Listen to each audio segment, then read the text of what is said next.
آئیے بڑھتے ہیں آیت نمبر 33 کی طرف، تلاوت کرتے ہیں۔ وَقَرْنَ فِي بُيُوتِكُنَّ وَلَا تَبَرَّجْنَ تَبَرُّجَ الْجَاهِلِيَّةِ الْأُولَى وَأَقِمْنَ الصَّلَاةَ وَآتِينَ الزَّكَاةَ وَآتِينَ اللَّهَ وَرَسُولَهُ إِنَّمَا يُرِيدُ اللَّهُ لِيُذْهِبَ عَنْكُمُ الرِّجْسَ أَهْلَ الْبَيْتِ وَيُطَهِّرَكُمْ تَطْهِيرًا۔ لفظی ترجمہ، و اور کرنا ٹکی رہو، فی بیچ یا میں، بیوتکنا اپنے گھروں کے، و اور لا مت، تبرجنا بناؤ سنگھار کرو، تبرجا بناؤ سنگھار، الجاہلیتی جاہلیت کا، الاولا پہلے کا، و اور اقمنا قائم کیا کرو، الصلاۃ نماز کو، و اور آتینا دیا کرو، الزکاۃ زکوٰۃ، و آتینا اور فرما برداری کرو، اطاعت کرو اللہ کی، و اور رسولہ اس کے رسول محمد صلی اللہ علیہ وسلم کی، انما سوائے اس کے نہیں کہ یریدو وہ ارادہ کرتا ہے اللہ لیذہبا تاکہ دور کرے، عنکم تم سے، الرجسا گندی باتیں، اہل البیتی بیت نبی صلی اللہ علیہ وسلم، ویطہرکم اور پاک کرے تم کو، تطہیرا خوب پاک کرنا۔ بامحاورہ ترجمہ اس آیت کا کچھ یوں ہے، اور اپنے گھروں میں ٹھہری رہو، اور جس طرح پہلے جاہلیت کے دنوں میں اظہار تجمل کرتی تھیں اس طرح زینت نہ دکھاؤ، اور نماز پڑھتی رہو اور زکوٰۃ دیتی رہو، اور اللہ اور اس کے رسول صلی اللہ علیہ وسلم کی فرما برداری کرتی رہو۔ اے پیغمبر صلی اللہ علیہ وسلم کے اہل بیت، اللہ چاہتا ہے کہ تم سے ناپاکی کا میل کچیل دور کر دے اور تمہیں بالکل پاک صاف کر دے۔ آئیے بڑھتے ہیں اس آیت کے مفہوم کی طرف۔ اس آیت مبارکہ میں ازواج مطہرات کو ہی مخاطب کرتے ہوئے چند باتوں کی تعلیم دی جا رہی ہے، ان کو چند ہدایات دی جا رہی ہیں، زندگی گزارنے کا اسلوب اور طریقہ سکھایا جا رہا ہے۔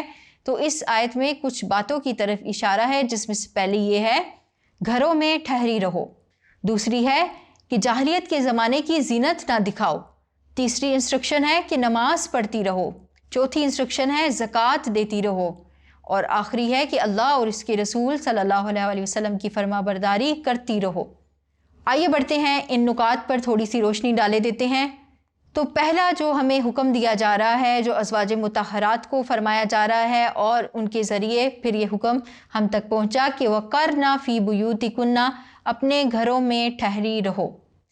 جیسا کہ ہم دیکھتے ہیں جو کسی کا گھر ہوتا ہے وہ مضبوط اور محفوظ جگہ ہوتی ہے، آپ کے آرام کی جگہ ہوتی ہے، آپ وہاں بغیر کسی خوف اور اندیشے کے رہتے ہیں۔ تو یہاں اس آیت مبارکہ میں ازواج مطہرات کو یہ تعلیم دی جا رہی ہے کہ اپنے گھروں میں وقار کے ساتھ رہو، جیسا کہ کوئی اپنے گھر میں سکون، آشتی اور امن کے ساتھ اور بہت ایک ریلیکسنگ وے میں رہ رہا ہوتا ہے، کیا آپ اپنے گھر کے باہر ویسا ریئیکٹ کر سکتے ہیں؟ آپ کیسے مزے سے ٹانگیں پھیلا کے آپ آرام کر رہے ہیں، جیسے مرضی بیٹھے ہیں، دوپٹہ لیا ہے نہیں لیا، اگر گھر میں کوئی نامحرم نہیں ہے تو نو پرابلم، کیونکہ آپ اپنے گھر میں ہیں تو آپ اپنے گھر میں وقار کے ساتھ ٹک کر رہتے ہیں۔ لیکن جب آپ نے اپنے گھر سے قدم باہر نکالنا ہے تو آپ کو پھر اسلامی انسٹرکشنز کو فالو کرنا ہے، پھر آپ نے پردہ کر کے اپنے گھر سے باہر جانا ہے۔ آپ کو یہ لحاظ رکھنا پڑتا ہے کہ میرے جسم کا کوئی حصہ تو نظر نہیں آ رہا، کیا میں نے اپنا سطر چھپایا ہوا ہے، پھر میں کھانے پینے میں کس طرح سے ریئیکٹ کر رہی ہوں۔ ہمیں اس بات کا ایک اندیشہ سا ہوتا ہے کہ کوئی ہمیں دیکھ رہا ہے تو ہم کوئی ایسی غلطی نہ کریں جس سے کوئی ہم پہ ہنسے، ہم کسی کو اپنا مذاق اڑانے کا موقع نہ دیں۔ تو گھر ہمارے لیے وہ محفوظ مقام ہوتا ہے جہاں ہم وقار کے ساتھ رہتے ہیں۔ اس آیت مبارکہ میں بھی اسی بات کی تعلیم دی جا رہی ہے کہ عورت کی عزت اور عصمت سب سے زیادہ اس کے اپنے گھر میں محفوظ ہوتی ہے، لہٰذا یہاں پر اس نقطے کی طرف توجہ دلائی جا رہی ہے کہ خواتین کو چاہیے کہ وہ بلا ضرورت اپنے گھروں سے باہر نہ نکلیں، اور ضرورتاً اگر ان کو ان کے گھر سے باہر نکلنا بھی پڑتا ہے تو وہ اسلامی انسٹرکشنز کو، ہدایات کو فالو کرتے ہوئے، پردے کا اہتمام کرتے ہوئے باہر جائیں، کیونکہ اللہ تعالیٰ عورت کو کاروبار کرنے سے منع نہیں کرتا، عبادات کرنے، مسجد جانے سے منع نہیں کرتا، اپنی ضروریات کی اشیاء خریدنے بازار جانے سے بھی منع نہیں کرتا، لیکن اسلام عورت کو پردے کا حکم ضرور دیتا ہے، کیونکہ جب ایک عورت بے لباس و بے حجاب بازاروں میں جاتی ہے اور اپنا سطر نہیں چھپاتی تو اللہ نے عورت کو خوبصورت بنایا ہے، تو جو مرد حضرات ہوتے ہیں، جو شیطان انسان کے ساتھ ہر وقت ہوتا ہے، تو وہ مکھیوں کی طرح اس خاتون کی طرف لپکتے ہیں جو کہ انکورڈ ہوتی ہے۔ لہٰذا عورت کو چاہیے کہ یا تو وہ اپنے گھر میں ٹک کر رہے، اور اگر اس کو ضرورتاً گھر سے باہر نکلنا پڑے تو وہ پردے کا اہتمام کر کے جائے۔ پھر بھی آج بھی آپ کے سامنے اس طرح کے واقعات پیش آتے ہیں کہ عورت کی عزت و عصمت گھر کے باہر پردہ کر کے بھی محفوظ نہیں ہوتی۔ تو عورت کی عزت و عصمت محفوظ ہوتی ہے اس کے گھر کی چار دیواری میں، اور پھر اس چار دیواری میں بھی آج کل حفاظتی انتظامات کرنے سے آپ کی عزت اور عصمت محفوظ رہ سکتی ہے۔ لہٰذا عورت کو چاہیے کہ وہ اپنے گھر کی چار دیواری کا خیال رکھے، اور پھر وہ اپنے پردے کا بھی خیال رکھے، کیونکہ یہی نقطہ پردے کی طرف بھی اشارہ کرتا ہے۔ یہاں سے ہم پردے کا حکم بھی ڈیرائیو کرتے ہیں۔ اسی کے بارے میں ایک حدیث مبارکہ ہے۔ رسول اللہ صلی اللہ علیہ وسلم نے فرمایا، المرأۃ عورۃ فاذا خرجت استشرفها الشیطان، یعنی اس کا مطلب یہ ہے کہ عورت مستور رہنے کی قابل چیز ہے۔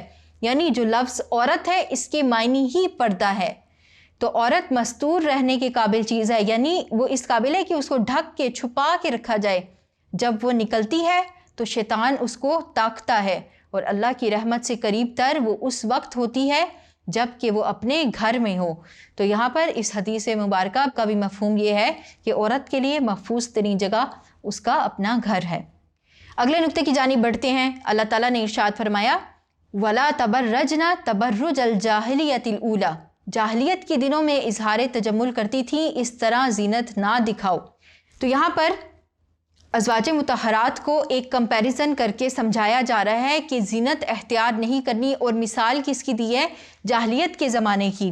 زمانہ جاہلیت میں کیا ہوتا تھا کہ خواتین جو ہوتی تھیں مردوں کو مرعوب کرنے کے لیے خوشبو لگا کر اور ایسے زیورات پہن کر بازاروں میں جایا کرتی تھیں جن کی چھنکار ہو۔ تو جب وہ زیورات چھنکتے تھے، جیسا کہ آپ نے دیکھا ہوگا کہ ہمارے ہاں پائل ہوتی ہے جو پاؤں میں پہنی جاتی ہے، اور اس کے ساتھ گھنگرو لگے ہوتے ہیں، تو اس طرح کے زیورات پہننا جن میں گھنگرو ہو، اور جب خاتون چلے تو اس سے آواز پیدا ہو، یا اس طرح کے جوتے آپ نے پہنے ہوں جیسے ہیل والا جوتا ہوتا ہے، تو وہ پہن کر آپ چلیں گے تو لازمی بات ہے کھٹ کھٹ کی آواز آئے گی۔ تو اس طرح کے زیورات اور اس طرح کی زینت اختیار کرنے سے خواتین کو منع کیا جا رہا ہے کہ اگر اس کو ضرورتاً اپنے گھر سے باہر نکلنا بھی پڑتا ہے تو وہ ایسا پردہ کر کے جائے کہ کسی مرد کو اس کی چال ڈھال سے نہیں لگے کہ یہ خاتون جا رہی ہے۔ اب اگر کوئی خاتون جا رہی ہو، اس نے کوئی ایسا جوتا پہنا ہے، یا اس کے لباس میں سے خوشبو آ رہی ہے، یا اس کے اندر سے اس کے زیورات کی آواز آ رہی ہے، تو مرد اس کی طرف توجہ کریں گے، اور نہ صرف یہ کہ مرد توجہ کریں گے، چور اچکے بھی آپ کی طرف توجہ کریں گے کہ بھائی اس نے تو بہت مال پہن رکھا ہے، تو چلو بھائی اس کا پیچھا کرتے ہیں۔ تو اسلام آپ کو وہ باتیں سکھاتا ہے جو آپ کی عزت و عصمت اور آپ کے مال کی حفاظت کرنے والی ہیں۔ تو یہاں پر ازواج مطہرات کو اور مسلمان خواتین کو ان باتوں کی تعلیم دی جا رہی ہے کہ وہ زمانہ جاہلیت کا جو دستور تھا جس میں خواتین مردوں کے سامنے بے حجاب پھرا کرتی تھیں، اور تو اور اس پہ بھی اضافے کے ساتھ دیگر مصنوعات کا استعمال کرتی تھیں، زیورات کا استعمال کرتی تھیں، تاکہ وہ اپنی چال ڈھال سے مردوں کو مرعوب کر سکیں۔ تو ایسے جاہلیت کے طریقوں سے خواتین کو منع کیا گیا ہے۔ آج اگر ہم دیکھیں تو ہم نے جاہلیت کے طریقوں کو بھی گزار دیا ہے پیچھے، اور ہم اس سے بھی آگے چلے گئے ہیں۔ آج کل بھی ہمارے ہاں یہی کچھ دیکھنے کو ملتا ہے۔ اللہ تعالیٰ ہم تمام خواتین کو ہدایت دے اور ہمیں پردے کی توفیق عطا فرمائے۔ یہاں پر ایک اور نقطہ قابل ذکر ہے کہ اگر کوئی خاتون پردہ کر کے بھی جا رہی ہے لیکن اس کے پاس سے خوشبو آتی ہے، یا اس کے قریب سے گزرنے پر اس کے زیورات کی جھنکار کی آواز سنائی دیتی ہے، تو یہاں پر بھی پردے کا مقصد فوت ہو جاتا ہے۔ یعنی پردہ ایسی چیز ہے کہ خاتون نے اگر کیا ہوا ہے تو کوئی اس کی طرف راغب نہ ہو، کوئی اس کی طرف متوجہ نہ ہو۔ اگر آپ نے اس طرح کی مصنوعات پہنی ہوں گی تو لوگ ڈیفینیٹلی آپ کی طرف راغب ہوں گے۔ تو اس آیت مبارکہ میں مفہوم یہ ہے کہ ہم نے خود کو اتنا کورڈ رکھنا ہے، یا تو گھر کے اندر رہیں، اور اگر گھر سے باہر نکلتے ہیں تو ایسا اچھا پردہ کر کے نکلیں کہ کوئی ہماری طرف متوجہ نہ ہو سکے۔ اب بڑھتے ہیں آیت کے اگلے حصے میں۔ فرمایا گیا ہے وَأَقِمْنَ الصَّلَاةَ کہ نماز قائم کرو اور نماز پڑھتی رہو۔ تو یہاں انسٹرکشن دی جا رہی ہے ازواج مطہرات کو کہ جب وہ نیکوکاری اختیار کر رہی ہیں تو ان کو چاہیے کہ وہ نماز قائم کریں۔ جیسا کہ ہم جانتے ہیں کہ نماز ہمارے دین کا دوسرا بڑا ستون ہے۔ نماز کا ذکر قرآن اور حدیث میں بارہا آیا ہے۔ قرآن مجید میں ہی 700 مرتبہ ہمیں نماز کا ذکر ملتا ہے، نماز کی تاکید ملتی ہے۔ اللہ تعالیٰ قرآن مجید میں فرماتے ہیں وَأَقِیمُوا الصَّلَاةَ، اور نماز قائم کرو۔ اس کے ساتھ ساتھ مزید فرمایا کہ قائم کیا ہے کہ إِنَّ الصَّلَاةَ كَانَتْ عَلَى الْمُؤْمِنِينَ كِتَابًا مَوْقُوتًا، بے شک نماز وقت مخصوصہ پر مومنین پر فرض ہے۔ تو جو کوئی ان مخصوص اوقات میں رسول اللہ صلی اللہ علیہ وسلم کے بتائے ہوئے طریقے کے مطابق نماز ادا کرے گا تو اس نے نماز قائم کی۔ تو یہاں پر ازواج مطہرات کو نماز قائم کرنے کی تاکید کی جا رہی ہے، اور یہ حکم عام ہے، ہم نے بھی نماز کو قائم کرنا ہے۔ بے شک ہم خواتین ہیں، مساجد میں جا کر اگر نہیں بھی نماز پڑھ سکتی تو ہمیں چاہیے کہ ہم اپنے گھروں میں ہی اچھے طریقے سے نماز کو قائم کرنے کی کوشش کریں، کیونکہ جیسا کہ وہ ہماری مائیں ہیں، ہم نے ان کی اقتداء کرنی ہے، تو ہم بھی کسی کی مائیں بہنیں ہیں، ہمارے گھر میں بھی چھوٹے موجود ہیں تو وہ ہمیں فالو کریں گے، لہٰذا ہمیں ان کے لیے مشعل راہ بننا ہے۔ اس کے ساتھ ساتھ رسول اللہ صلی اللہ علیہ وسلم کی ایک حدیث مبارکہ ہے نماز میری آنکھوں کی ٹھنڈک ہے۔ تو جہاں رسول اللہ صلی اللہ علیہ وسلم نے فرمایا کہ نماز میری آنکھوں کی ٹھنڈک ہے، وہیں ازواج مطہرات کو بھی تاکید کی جا رہی ہے کہ وہ نماز کا اہتمام کریں۔ پھر آیت کے اگلے حصے میں نماز کے بعد فوراً اگلا حکم آیا وَآتِینَ الزَّکَاةَ، اور زکوٰۃ دیتی رہو۔ تو نماز کی طرح زکوٰۃ بھی ہمارے دین کا ایک اہم رکن ہے، ہم نے زکوٰۃ کو بھی ادا کرنا ہے۔ سال میں ایک دفعہ صاحب حیثیت پر زکوٰۃ فرض کی گئی ہے۔ تو جہاں پر بھی ضروری امور کا ذکر آتا ہے، جہاں پر کسی سے دین کے کاموں میں بیعت لینی ہوتی ہے، تو ان کو ان باتوں کی انسٹرکشن دی جاتی ہے کہ وہ فرائض کا اہتمام کریں۔ تو فرائض کیا ہیں؟ جس میں نماز، روزہ اور زکوٰۃ ہم پر فرض کیا گیا ہے، تو ہمیں ان باتوں کی تاکید کی جا رہی ہے۔ ازواج مطہرات کو تاکید کرنے کے ساتھ اس میں ہمارے لیے بھی سبق اور انسٹرکشن موجود ہے۔ جیسا کہ زکوٰۃ کا بھی قرآن و حدیث میں بہت ذکر آتا ہے، قرآن مجید میں بھی بہت سی آیات ہیں جس میں زکوٰۃ کی انسٹرکشن دی گئی ہے، زکوٰۃ کے مصارف کا بتایا گیا ہے، زکوٰۃ ادا نہ کرنے والوں کے متعلق وعید کا بھی ذکر کیا گیا ہے۔ تو اللہ تعالیٰ قرآن مجید میں فرماتے ہیں وَآتُوا الزَّکَاةَ، اور زکوٰۃ ادا کرو۔ تو نماز کے ساتھ ساتھ ہمیں زکوٰۃ کی ادائیگی کا بھی حکم دیا جاتا ہے۔ اگلا پوائنٹ ہے ہمارے پاس اطاعت کے متعلق، اللہ تعالیٰ نے فرمایا وَآتِینَ اللَّهَ وَرَسُولَهُ، اور اللہ اور اس کے رسول صلی اللہ علیہ وسلم کی فرمانبرداری کرتے رہو۔ یہاں پر ازواج مطہرات کو ایک حکم یہ بھی دیا جا رہا ہے کہ اللہ اور اس کے رسول صلی اللہ علیہ وسلم کی ہر عمل میں مطیع اور فرما بردار بن کے رہو، رسول اللہ صلی اللہ علیہ وسلم کا ساتھ دو، اللہ کے دیے ہوئے احکام پر عمل کرو، نماز پڑھو، زکوٰۃ ادا کرو، اپنے گھروں میں رہو، جاہلیت کی زینت نہ دکھاتی پھرو، اور اس کے ساتھ وہ تمام احکام جو کتاب اللہ میں مذکور ہیں، جس کا رسول اللہ صلی اللہ علیہ وسلم نے حکم دیا ہے، ان تمام کا اہتمام کرو۔ اور اس کے ساتھ ساتھ چونکہ وہ رسول اللہ صلی اللہ علیہ وسلم کی ازواج مطہرات ہیں، تو لہٰذا وہ اس طرح کے اعمال نہ کریں جس سے رسول اللہ صلی اللہ علیہ وسلم غمگین ہو یا کسی ملول کا شکار ہوں کہ ان کا دل اداس ہو۔ تو رسول اللہ صلی اللہ علیہ وسلم کی فرما برداری بھی ازواج مطہرات پر فرض ہے۔ اور اس کے ساتھ ساتھ اس میں ہمارے لیے بھی سبق ہے کہ ہم بھی اپنے ہر عمل میں، ہر کام میں اپنے دل اور دماغ کی رضامندی کے ساتھ اللہ اور اس کے رسول کے احکام کی پیروی کریں، اطاعت کریں، کیونکہ اللہ تعالیٰ نے بارہا قرآن مجید میں فرمایا ہے اطیعوا اللہ و اطیعوا الرسول، اللہ اور اس کے رسول محمد مصطفیٰ صلی اللہ علیہ وسلم کی اطاعت کرو۔ آیت کے آخر میں یہ تمام باتیں ارشاد فرمانے کے بعد اللہ تعالیٰ نے کیا فرمایا؟ انما یرید اللہ لیذھب عنکم الرجس اہل البیت ویطہرکم تطہیرا۔ اے پیغمبر صلی اللہ علیہ وسلم کے اہل بیت، اللہ چاہتا ہے کہ تم سے ناپاکی کا میل کچیل دور کر دے اور تمہیں بالکل پاک صاف کر دے۔ یہاں پر اتنی زیادہ انسٹرکشنز دینے کے بعد ازواج مطہرات کو دو باتوں میں اختیار دیا، پھر اس کے بعد بہت ساری اور انسٹرکشنز دی، تو ان کا ایک فائدہ بتا دیا، ایک سبب بتا دیا کہ کیوں تمہیں ان تمام باتوں کی تلقین کی جا رہی ہے۔ وہ اس لیے تاکہ اللہ تم سے ناپاکی اور میل کچیل کو دور کر دے۔ اب ناپاکی کیا ہے؟ روحانی، دل کی ناپاکی، یعنی دل کے وسوسوں کو، دل کی خواہشات کو، دنیا کی زندگی کی خواہش کو اللہ تم سے دور کر دے۔ اس لیے اللہ تمہیں ان باتوں کی تاکید کر رہا ہے تاکہ تم ان باتوں کو فالو کرو اور اپنی زندگی کو بہتر بنا لو۔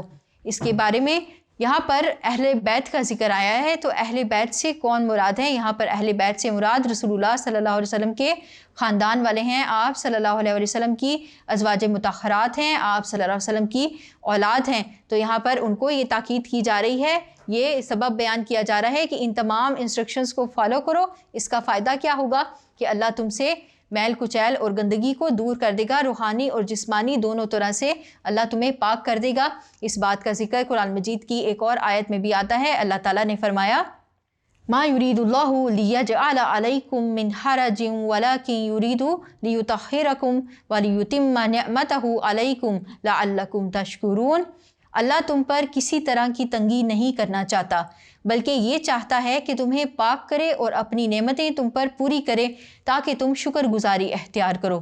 تو یہاں پر اس آیت مبارکہ میں بھی یہی سبب بیان کیا جا رہا ہے کہ اللہ یہ تمام ہدایات دینے کے معاملے میں تم پر تنگی نہیں کرنا چاہتا، یعنی اس لیے خام خواہ میں ہدایات نہیں دی جا رہی، خام خواہ میں احکام نہیں دیے جا رہے کہ کسی کو مشکل میں ڈالنا مراد ہو، بلکہ اس کا مقصد ہے، اور وہ مقصد کیا ہے؟ تطہیر اور تزکیہ، کہ ان لوگوں کا تزکیہ کر دیا جائے، ان کو پاک کر دیا جائے، تاکہ ان کے دلوں سے جو شیطانی وسوسے ہیں، جو دنیا کے خیالات ہیں، وہ نکل جائیں اور ان کو، ان کے دل کو، ان کے جسموں کو، ان کی روحوں کو آخرت کے لیے پاکیزہ کر لیا جائے، تاکہ اللہ تعالیٰ ان کو آخرت کی نعمتیں عطا فرمائے، اور تاکہ وہ لوگ اس کے بدلے میں اللہ کے شکر گزار ہو جائیں دنیا میں بھی، اور آخرت میں جب اللہ تعالیٰ ان کو ان نعمتوں سے نوازیں گے تو اس وقت بھی وہ اللہ کی شکر گزاری اختیار کریں۔